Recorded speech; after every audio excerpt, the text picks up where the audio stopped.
আসসালামু আলাইকুম। Welcome back to my channel Mahi for backward student. আজ আমি নিয়ে এসেছি একটা নতুন ভিডিও বাংলা ব্যাকরণ থেকে সমর্থক শব্দ। প্রাকৃতিক যতগুলো রয়েছে বিষয়বস্তু সমস্ত কিছু 3টা করে আমরা সমর্থক শব্দ বের করব। প্রাকৃতিক বস্তু বিষয়ক দেখো, যেমন আকাশ, আলো, আগুন, এই সমস্ত কিছু আমরা কি করব, 3টা করে সমর্থক শব্দ বের করব।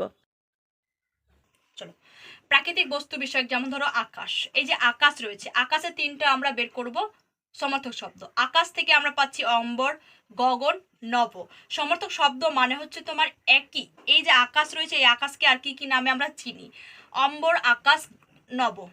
আলো, আলোকে আমরা কি কি নামে চিনি, যেমন সমর্থক শব্দ মানে হচ্ছে ওর প্রতি শব্দগুলো। আলো থেকে আভা, আলোক এবং জ্যোতি। আগুন থেকে হচ্ছে তোমার অগ্নি, অনল এবং পাবক। গাছ থেকে যেমন হচ্ছে আমরা কি বৃক্ষ বলি, তরুও বলি এবং উদ্ভিদও বলি। জল থেকে, জলকে আমরা কি বলি, বাড়িও বলি, নীর বলি, পানি বলি। আধার, এই যে আধার মানে কি আমরা বলি অন্ধকার, তাহলে আধার থেকে অন্ধকার, তম এবং তিমির। কিরণ থেকে দেখো প্রভা, রশ্মি এবং কর। অফ।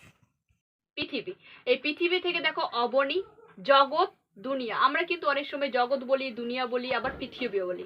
এবার পর্বত থেকে দেখো, পর্বত থেকে অদ্রি, গিরি আর শৈল। মেঘ থেকে হচ্ছে পুষ্কর, জলদ, নিরদ।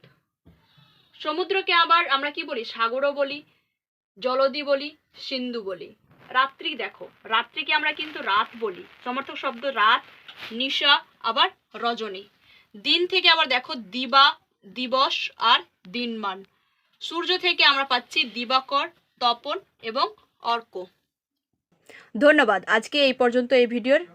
যদি ভালো লেগে থাকে আমার এই ভিডিও, তাহলে প্লিজ লাইক, সাবস্ক্রাইব এবং শেয়ার করে দিও।